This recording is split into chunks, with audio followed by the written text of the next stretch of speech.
कोलकातामध्ये डॉक्टरवर जे झाले ते माणुसकीला काळिमा फासणारे आहे। भारतीय संस्कृतीमध्ये डॉक्टरला देवदूत मानले जाते।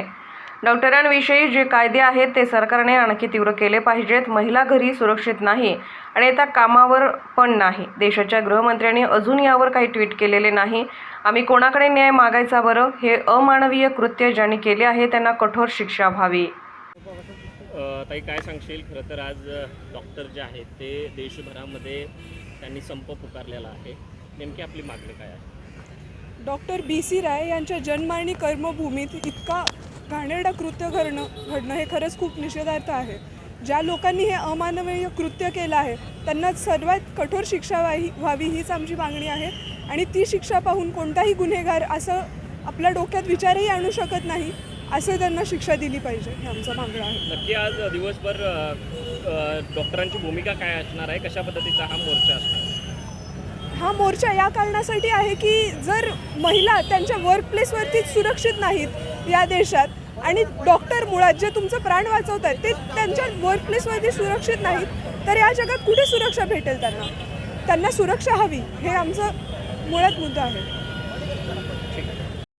नक्की काय सांगाल? आज मोर्चा तुम्ही काढलेला आहे, मोर्चाचं स्वरूप कसं असणार आहे आणि तुमच्या मागण्या काय आहेत? मागण्या आमच्या एकदम स्पष्ट आहेत की डॉक्टरांवर जे काही कोलकातामध्ये झालं ते अतिशय घाणेरडपणाचं आणि मानवी ह्याला काळिमा फासणारी ही गोष्ट होती। खरं तर आपण पाहिलं की कोविडमध्ये आणि कोविडच्या आधी भारतीय संस्कृती ही डॉक्टरांना देवदूत म्हणणारी आहे, आणि आज या डॉक्टरांवर असे घाणेरड्या प्रकारचा रेप होतो आणि त्याच्यानंतर त्यांच्यावर जो मर्डर केला जातो, जे हल्ले डॉक्टरांवर वारंवार वाढलेले आहेत, हे अतिशय घाणेरडीपणा आहे। आम्हाला असं वाटतं की आमची सरकारकडून ही मागणी आहे की डॉक्टरांविषयीचे जे कायदे असतील ते अजून तीव्र केले पाहिजेत आणि लोकांमध्ये एक सिरियसनेस निर्माण झालं पाहिजे।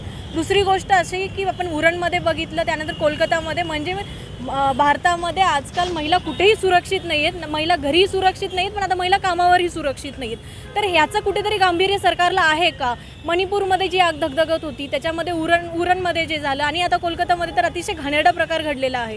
म्हणजे हे जे सरकार आहे ते महिलांविषयी कुठेही यांना गांभीर्य नाही आहे, यांना देशात काय चाललं आहे ह्याच्याशी यांना काही घेणं देणं नाही आहे। गृह मंत्रालय काय करायला लागलं आहे? देशाच्या गृहमंत्र्यांनी अजूनही याच्यावर काही ट्विट केलेले नाही, काही ॲक्शन घेतलेली नाही आहे। तर आम्हाला सांगा, आम्ही न्याय मागायचा कोणाकडे? आता आम्ही खूप शांततेत आंदोलन करतोय, पण ही शांतता तुम्ही आमचा अंत पाहू नका, नाहीतर मग आम्ही रस्त्यावर उतरू।